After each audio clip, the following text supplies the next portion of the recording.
Business Prowess with Raphael and Juanita.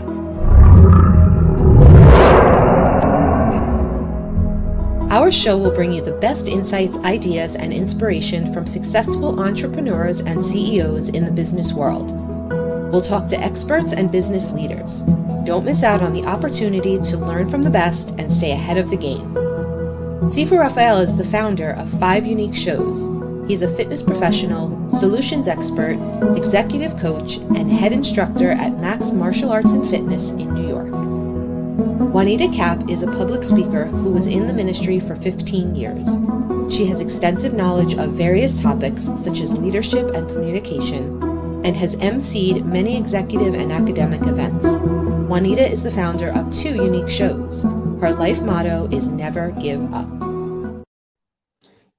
Good morning, everybody. Thank you for coming to Business Prowess. I am super excited to bring someone who I recently met, but we had this connection right away. And he is just an exceptional human being. Let me bring you Dr. Ravi Iyer. So, Dr. Ravi, how are you doing today? I'm doing real well, Raphael. How are you? Exceptional, my friend. Getting better every day. Every day I strive to get just a tiny little bit better, you know? That's the best you can hope for. That's right. That's right. If you can make one progress, one every day, you're way ahead of the game already.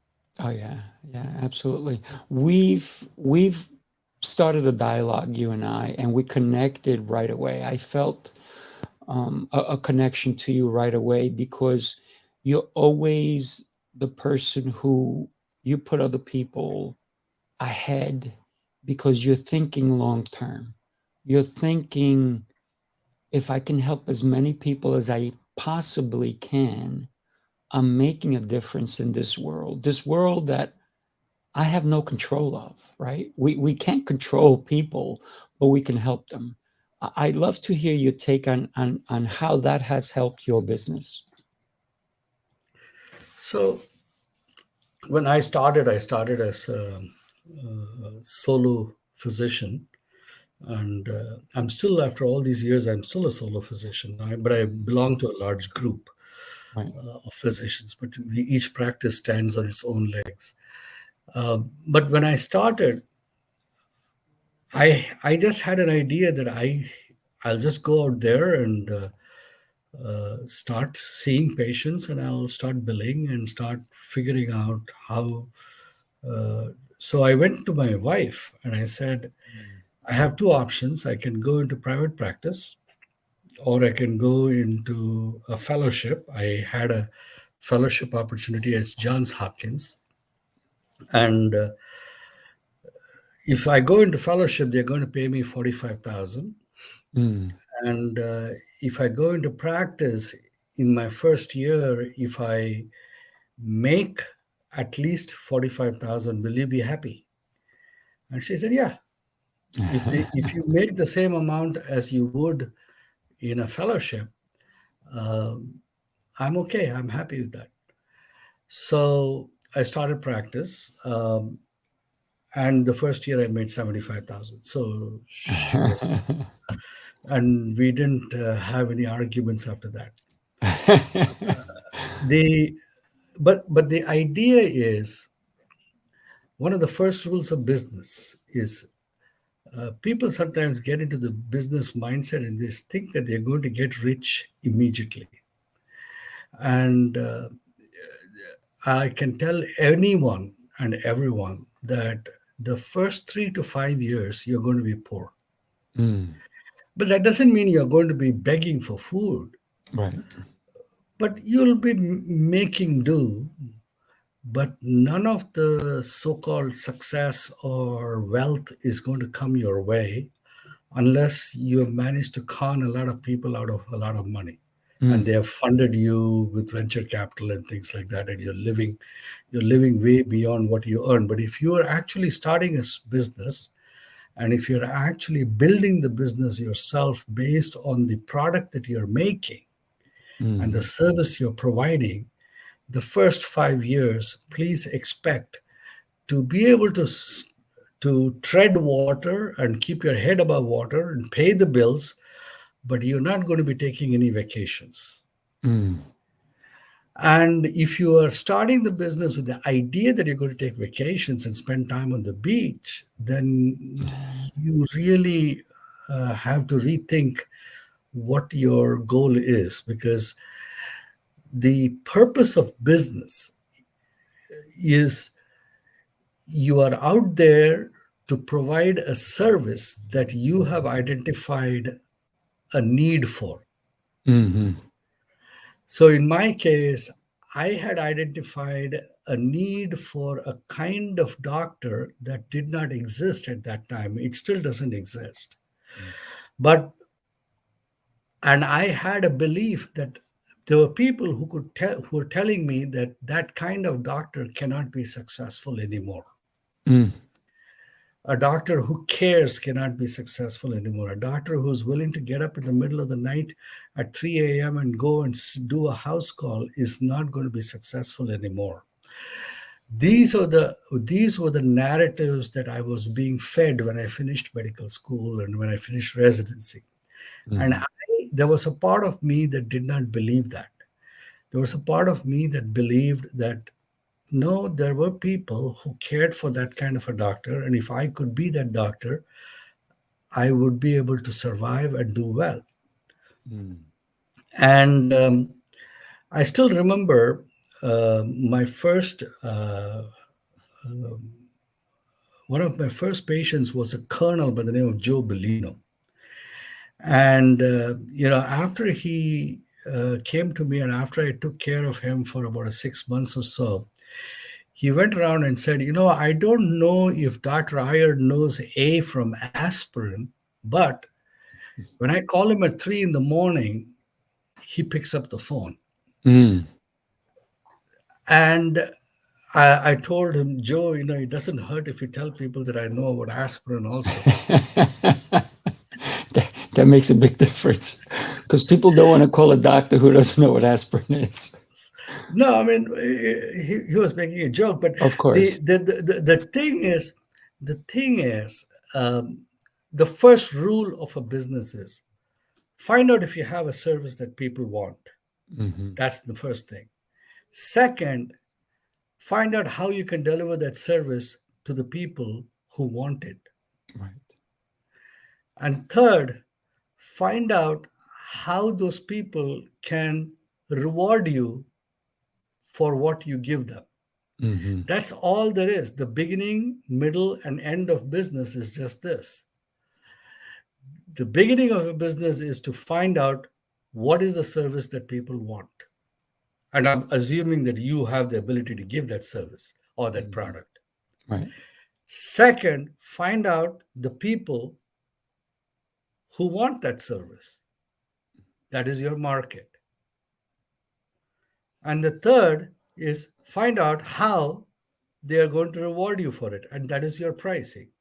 Right. I want to That's come back. I want to come back to you said your first 5 years, you're not going to be able to take vacation. But I'm wondering if you're young and you are doing that and you're going to be a workaholic, you're going to be able to answer calls at any given time 24/7. So basically for those first 5 years, you were on call 24/7. What winds up happening is we don't know our life expectancy. Wish we did, right? But what if you're going to die in 3 years and you're trying to work to create this business and you didn't live your life during that time? Is that business worth your life? So my theory is a little bit different than yours. My theory is yes, I'm going to work like there's no one's going to outwork me, but I do have to still make it time for me, my family, and the enjoyment of this life that I do have. I need to be able to facilitate a way for me to have that vacation. So my business plan should call for that, not 24/7, but maybe 24/5. right? So that I can Well, still have a life. so I guess when I use the word "don't expect to take a vacation," I that understood does what you not. meant. I did not intend that to be understood as that you don't have a life. Right. But but when, for example, when I work, there are two things. First of all, in my case, my work that I do as a physician is an expression of myself itself. So as a result, it is my life that I am actually there. Mm-hmm. So what happens is, when you love your work, you don't really work a single day. So I'm always on vacation from that perspective. But I completely understand. I completely understand what you're implying, that the other people in my life, my wife, my children, need me to be present. Otherwise, a lot of entrepreneurs, they throw themselves into the adrenaline rush of creating a business, and they forget other people in their life, and then they look back and then they see that they lost out a lot. That is not doing a business. That Mm-hmm. is doing an obsession. There's a Right. difference between a business and an obsession, because a business where you actually serve your vision does not deplete you. A business where you actually serve a purpose Mm. does not deprive you of the rest of your life. Right. That is not the way you do business. Um, when you properly balance that, what happens is you go out, you provide a service, you perform at the peak of your ability, and you come home with enough life in you left to give to the rest. You see, the one of the things that people forget is that your customers who pay for your product are not your only customers in life. Mm-hmm. My wife Very is well my said, by customer. the way. My wife is my customer. My children are my customers. They are rewarding me in some way, and I have to be attending to those customers just as much as the customers in my waiting room. Right. So once you start looking, see, people who neglect one side of their life are actually not really good businessmen. They are not really they're not attending to all the customers of their life. Yes, absolutely. You know, one of the things that, and you said it, when you love what you do, it's you're not really working. So I always say, because I am passionate about what I do, that when I grow up, I'm going to get a job, right? So Yeah. for me, and I've done many a times where I've had customers reach out thinking that I was not going to respond, and I respond always. I've responded to customers at 3 in the morning, 5 in the morning. They're like, "When do you sleep?" I said, "When I Do you need know? to. When I need to." Yes. Do you know, when I started, I for many years I used to keep a bucket of water next to my bed, Mm, and I had a towel next to my bed, and I would get called at 3 in the morning, and I would first get up and I would wet the towel and I would wash my face with it before I answered the page. mm. And the reason for that is I knew that when I answered just right out from sleep, my voice always sounded grumpy. So I was so concerned about not giving my patients the idea that they were disturbing me, Mhm. that I would wash my face and become wide awake before I would return the call.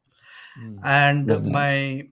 my patients would, and I became very good at washing my face, becoming wide awake, and then falling back to sleep without any problem. You know, Mm.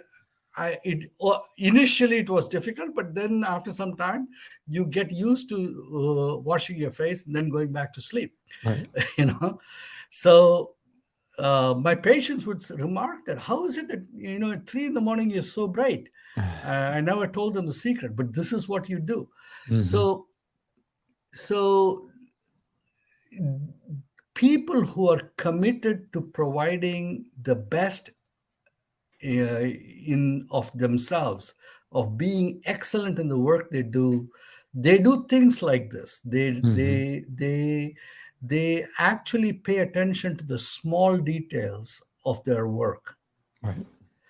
and make sure that they are performing at peak potential at all times. Mm-hmm.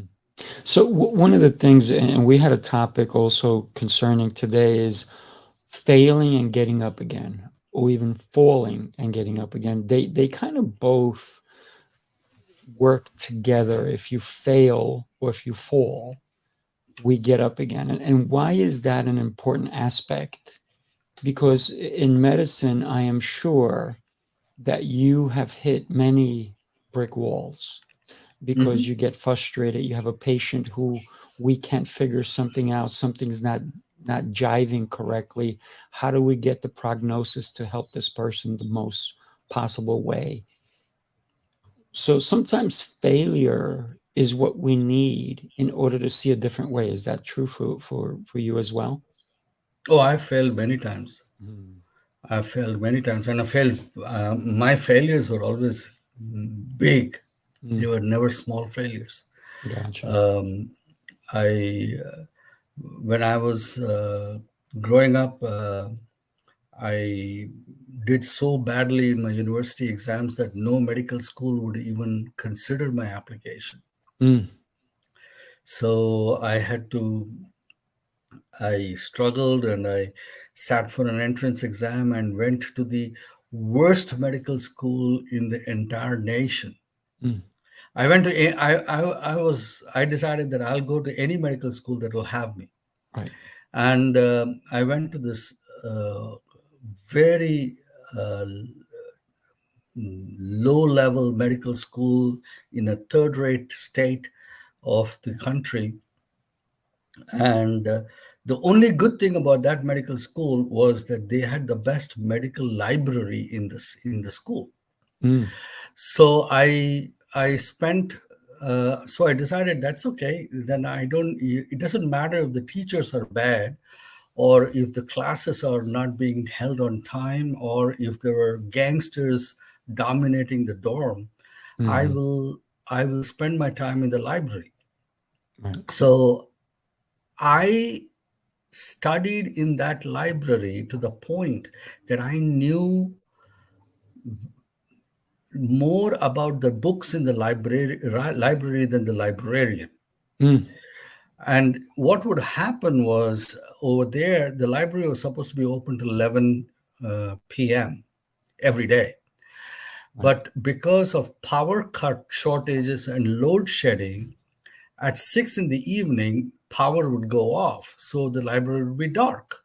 Mm, So the librarian got the excuse of shutting down the library early and going home early instead of staying on till 11 o'clock. And right. he would get paid for the full shift Mm, because it was not his fault that the power went off. right. So he was always very happy when the power went off. So the first day the power went off, and then so we closed up and I left. So the second day, the third day, then the fourth day, I came with a little kerosene lamp into the library. And I sat down and the power went off and I lit the lamp and I continued to read. So the librarian came my way, came and peeked around the corner and he saw me with the lamp sitting there reading under the light of a lamp. And there were mosquitoes, so I had a little incense burner with mosquito that will have mosquito repellent that would Right. beat the mosquitoes away. And so after another half an hour, he came and peeked around the corner. I'm still there studying. So then Mm, he comes and asks me, he says, "Sir, what book are you studying?" So I said, "Well, I'm studying this book." He says, "Well, you can take it home and study if you wish, I said, no, this is a reserve book. I can't take it. It's here only for reference only. There's no other copy. That's okay. You just take it and bring it back in the morning.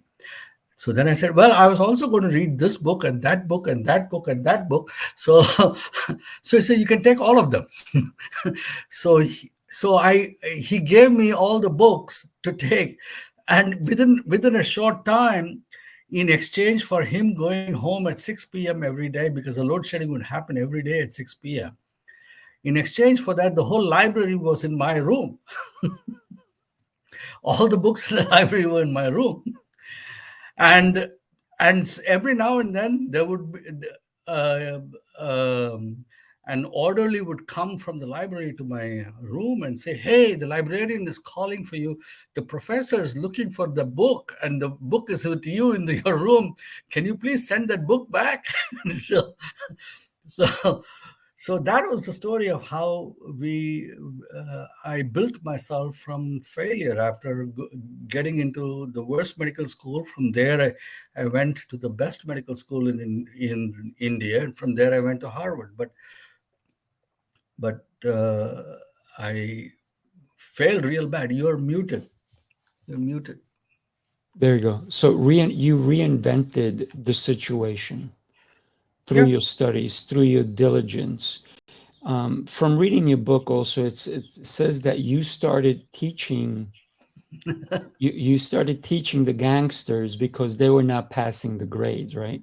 So when we think about business, it's the resilience that will get us to that fifth year. Most businesses fail within sometimes even less than a year, but That's right. most businesses may survive a year, some 2, some 3, and then after that, boom, they start. So the higher the number goes, the businesses start to trail off because they didn't sustain, they didn't even understand growth, because a lot of times you said you and your wife was happy you didn't argue anymore because you expected 45,000 but you made 75,000. And what a lot of people wind up doing is that their expenses go up, Correct. and that's how they lose their business, because instead of saying, I made an extra $30,000, let me use that money or let me save that money, most people would have taken that extra $30,000 and splurged it. And then next year, had they made 20,000 less, they wouldn't have been able to sustain that business. So that's where the understanding of finances is so critical to a business. How do you, or how did you start to manage all the different clients that you picked up, the finances end of it, the bookkeeping, because there's so many different avenues that are you have to deal with, right? So the first thing you do in a business is you look at your fixed costs, Mm-hmm. the things that are going to hit you every month after month after month, things that will never change. They're like rent, Mm-hmm. like certain amount of supplies, certain amount. So these are and once you make, and your fixed cost, so whatever dollar number that is, $5,000, $6,000. So that's basically the bare minimum that you have to make every month. Mm-hmm. So that's your fixed cost. Then you add to that your own cost of living. And in that, you really want to put your cost at the level of what would it take for you to survive, not what it would take for you to Right. be happy Mm-hmm. and content. Because contentment is something you'll get 10 years down the road, or not in your first 5. Mm-hmm. In your first 5, you're building resilience, you're building depth. And to do that, you really can't reward yourself luxuriously in the first 5 years. Right. You want to reward yourself adequately, but not luxuriously. Mm-hmm. So that's one important thing. So now let's say, okay, so that number is from 6,000 has gone up to 10,000. Now you take 10,000 and then you look at your unit cost of what what is your charges per client. So that is the number of clients that you have to see per month to make that 10,000. And then you divide that total number of clients per month into the number of working days that you have. So that's the number of the clients that you have to see per day. Right. So my number of patients that I needed to see per day was 6. Because to make 75,000, I needed to make what? 8,000 or 6,000 a month. All right. 6,500 a month would get me to 75,000 a year. So 6,500 a month at $100 a patient. All right. You take that, that's about 60 patients, 65 patients. All right. 65 patients in a month. Right. And you divide 20 working days. I just needed to see 4 patients per day to, Yes. to reach my target. So then, so once I knew that I had to see only 4 patients per day, I could then go, and every time I saw 6 patients, I would put those 2 patients extra into my piggy bank. Nice. And then I started seeing, okay, my average this month has been average 6 patients a day. Okay, next month, can I make it 7 patients every day? And next month, can I make it 8 patients every day, average? So that's how I do, small steps. Right. Yeah, that's brilliant when you think about the small steps that we have to think, because a lot of people go, I need to see 100 patients a day. And then all of a sudden, that's not real. It's not realistic. Yeah. Because if you're going to see that many patients, you're not going to spend any time with them. You're going to say, hello, next, hello, next, right? So you're not spending the quality time. And that's why you've become such an amazing doctor, because the care of every patient is super important to you. And that's why you've built up a reputation. You've built up such a great practice, and people want your advice. People want your expertise, right? Yep. I mean, fundamentally, every business, whatever service or product you give, has to make an impact in the receiver's life, in the customer's life. Their life has to be better because of that products or service, or because of whatever you did for them. Right. And it has to be measurable. It can't be small. If it was small, then you are replaceable. See, there are so many doctors there, but there is the reason why I succeed is because there is no other doctor who provides what Dr. Iyer does. So that's that's my brand. That's why that makes me irreplaceable for my patients. Correct. Because they know that. They can't get it anywhere else. Right. They can call you anytime. There is a problem inherent in that. When you become so good that you are unique and irreplaceable, then you can't grow your business, especially if you're a service-oriented business. For example, if Rafael is the best martial artist in this area and no one can coach as good as him, Rafael is then bounded by the body of Rafael and the 24 hours that he has. So at some point, there are not enough hours in the day, and there's not enough space in the world for him to see more patients or more clients. So that is the essential fundamental problem of all service-oriented businesses. You are limited by the total amount of hours in the day. Time becomes your limiting factor. Right. So one of the things that I've done is replicate myself. And how do I do that? I do that by training other people who want my position. And I encourage them to take my job. Please take my job, but you have to want it, and you have to be able to do what I do. Can you handle it? That's the first question. Is when I hire someone, I'm always looking to find out what their ultimate goal is. So, how many people do you wash out before you find the one that is a keeper? Oof, that has been a very difficult task, no doubt. Exactly. Do you know Very how many difficult. I've been a doctor for 40 years. I have still not found a keeper. Mm. But you know what? They're potentials, right? There's a lot of Mhm. potentials. There's a lot of people who, here's the thing, in order for me to have a legacy, in order for my clients to be able to be looking forward to their future in training, they need to know that if anything happens to me, they're in good hands, right? Correct. So if something happens to you, to Dr. Iyer, who would your patients go to? Would they just disperse and go all over the place?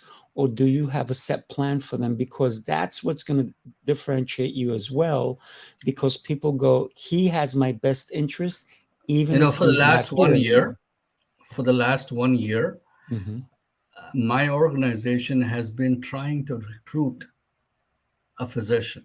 Mm. We're not able to get them. Mm. Not We, easy. we're not able to find them. I'm still looking. You're ready to hire tomorrow. There Hmm. is there are we can't find them, and I and so that's a separate problem from what we are discussing. But that's a very real problem for businesses that Hmm. become very successful. Is how do you grow beyond the ceiling of your success, especially Hmm. if the ceiling of your success is based upon the prowess of one person. Then how do you expand beyond that ceiling? Yeah. I, How do you manage to clone yourself? it's not easy, but one of the It's not things easy. that we have to allow anybody that we're trying to clone to become themselves, because no one is going to be Dr. Iyer. No one is going to be Exactly. me. No one. Exactly. But cloning is the next migration, if you will, right? Just like COVID migrated to different variants, right? Correct. So and by the way, I want everybody to know to pick up your book and do me a favor, put it in the private chat and I'll throw it across the screen so people can pick up this amazing book, everybody, where not only do you talk about the pandemic, but you also talk about your story, your life, how you came about and how you've made changes in the way that we should even be thinking and everything else that comes with it.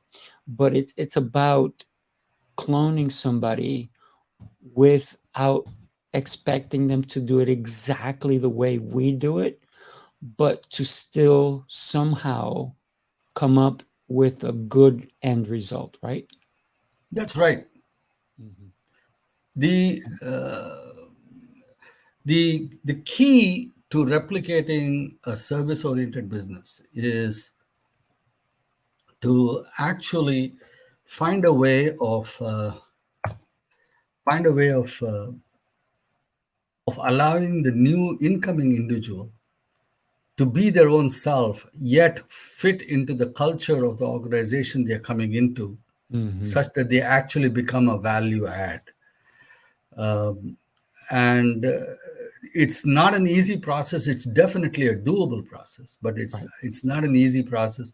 But it's also a very worthwhile process to do, because, like you said, if your business has real value, then it's almost mandatory that you have a transition plan, that you have a growth plan that outlives the founder of the business. That's very important. Mhm. Without a doubt. So when it comes to business, how much different between a service business, somebody who's a coach, somebody who helps somebody change their tires because they're buying a product, but it's still a service, they're going to change their tires. Somebody who changes oil, somebody who cleans windows, so like a nurse, even though they work for a hospital, in reality, they're their own business. because they can choose to go to work. They can choose which hospital they're going to work at, as long as they're accepted by the hospital as well. But they can also choose to be a private nurse. I have a couple of clients of mine who chose to become private nurses so that they're hired by these companies to go and service some of their clients in their homes. Yes. So how do we differentiate, or is there a differentiation between a service business? So the service business, like for example, the Iyer clinic that we created, that I created, is unique in its reputation as a brand. People come from all over the world. Actually, when they visit the Washington D.C. area, they come to my clinic because they come to Dr. Iyer. So yes, you can definitely differentiate yourself on the skill of what you provide. Right. But there is also, to some extent, a branding process that takes place that allows you to differentiate yourself. I have taken great pains to brand the Iyer Clinic as a center of excellence. So people who come are assured that the clinic is a place where they will get a kind of healthcare, a primary community-based healthcare, in a way that they cannot get anywhere else, and will never again get anywhere else. So the people who come to me don't move. I don't lose patients. I very, very rarely. The only reasons I lose patients is to death or due to they move from job related.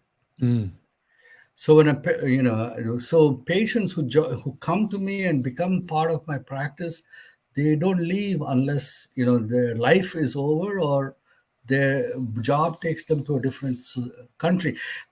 And more importantly, it's even more relevant is that very often I have people who will relocate to Texas on their job.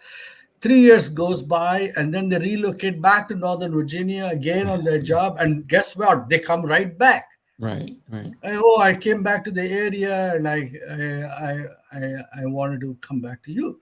So that tells me something. That tells me that the relationship I'm able to create in my practice, it stands the test of time. Right. It is able to sustain itself as a value add in their life, even when they have had no interactions with me for several years.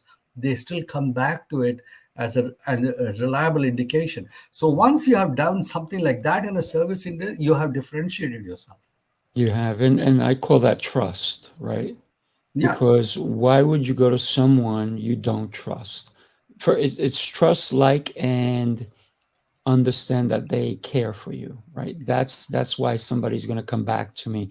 I've had people come back to me all the time. I've even turned people away, and I said, "You're not ready for my services, but when you are, let's go." I actually, it's very interesting. I have a client coming tomorrow. My front desk already said, "We should cancel. I don't think they're ready for your service." I said, "I agree. They're not ready. But if they don't get to meet me when they're ready, will they come and see us?" And my answer is no, because they need to come and meet me, have a conversation with me, and then there's the trust that if I'm going to tell them they're not ready, and I will let them know they can try other places, but this is what we will offer them when they are ready. So I have a strong belief that when they are ready, they will come to me, That's because right. I took the time.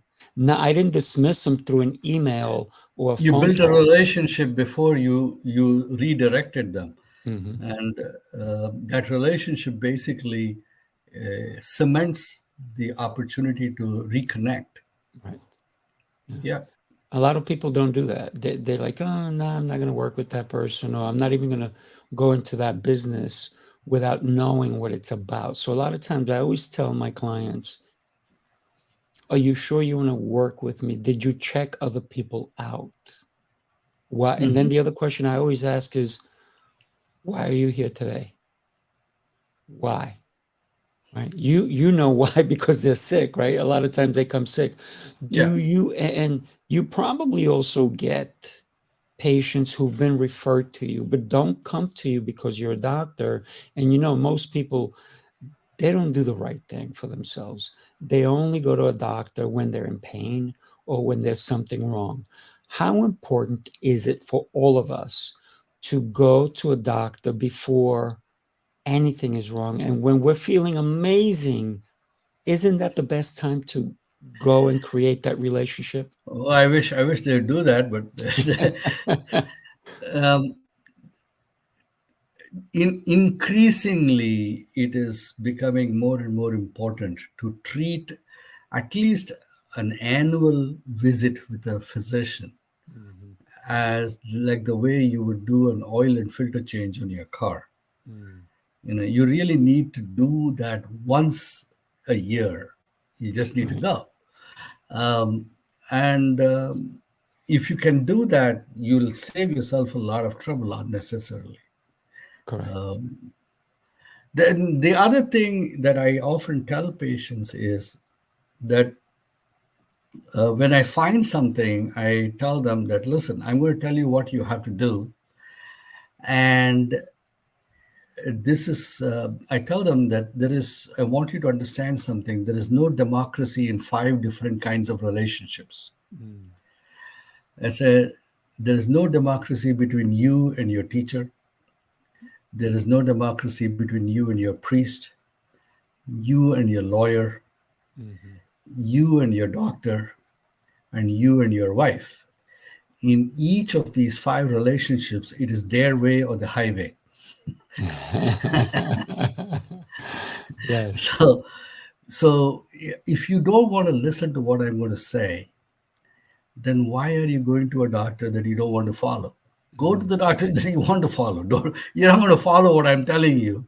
Right. Why spend your time? I don't need to make your money from you. You can go Mhm. to some other doctor. Go to the Right. doctor you can follow.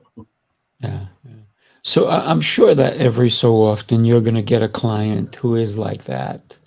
And then A lot of times. I'm sure, and then they go and they go to somewhere else, and then they're not getting the help they need, and they probably want to come back to you, but sometimes they're embarrassed. How do Oh yeah. we how do we let people know that it's okay, you've made a mistake, you didn't choose me, and that's fine, but because I have an open door policy, right? I'm Oh, I willing tell to them work that. with you. Yeah. Okay. I tell Good. them that. I Mhm. tell them, "Yeah, but you got to follow. But if you're coming, you got to follow. If I'm not, Mhm. you, I said that you have to follow. You may not be very good at following. That's a different conversation. Right. At least you're trying to follow, and then you're not good at it. Mhm. But if you're not going to follow, then the conversation ends here. You need to decide when you're going to follow. Mhm. All right. Because I'm going to show you what to do. You have to do it. If you can't do it, then I don't want to make my money without providing value to you. And you are not in a position to get value out of me. So go, come back when you are ready to get value. That's it. I love And that. when they come back, they come back and they say, okay, doc, and many times they'll come back and they're still not entirely ready, but they're a little bit more ready than before. Mm.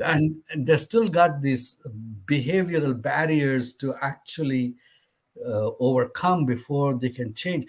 80%, 90% of disease is behavior. Mm. It is how people live, how they sleep, how they work, Right. how they eat and drink, uh, the way they think, the things that they like and dislike. That's what produces disease in them. Mhm. It throws their body into conflict It sure that does. produces disease. That's all.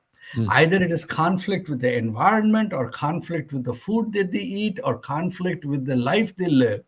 But regardless, it is conflict. And that conflict causes breakdowns, and that is why they fall sick.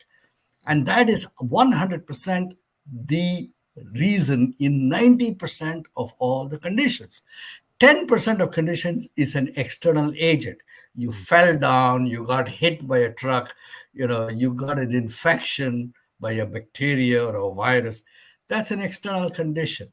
But that's only 10% of the diseases. 90% of the diseases are created by our own behavior. Yeah, self-created illnesses. I agree 100%. Yeah. This is why I work out and eat healthy every day. Dr. Iyer, this has been, as always, a great conversation. I love our connection. Let's keep going. We have to, and now, what's one thing that you would tell somebody if they're getting into business or wanting to be relevant in their business today? Find a coach. You gotta have a coach. Yes, I had a absolutely. coach too. So, a coach can be a formal coach, it can be an informal coach, but regardless, it's a coach. You're going to need a mentor or a coach. And because life is not long enough to make all the mistakes and learn on your own. It is better if somebody else has made some mistakes and teaches you from them. Right. you know, Absolutely. yeah. So, find a coach. Yeah, I love it. That's great, great advice. Everybody, do us a favor. Find a coach. And sometimes, if that is not the right coach, get rid of them and Yeah, find yeah, the yeah, one yeah. that Find a coach works that for can you. work for you. That's all. That's it. That's it. Wow, this has been great. Thank you so much, Dr. Iyer. Everybody, pick up his book. I'll put it across here again one more time. Take a look. You can This, get it on Amazon. Just go to Amazon and say Reaper's Dance, and you'll pick it up. It'll be yeah, there. perfect, perfect. Yeah. All right, my friend. Thank you so much Yeah. for being here. I look Thank forward you. to our next conversation. Everybody, have yourself an exceptional day. Talk to you soon.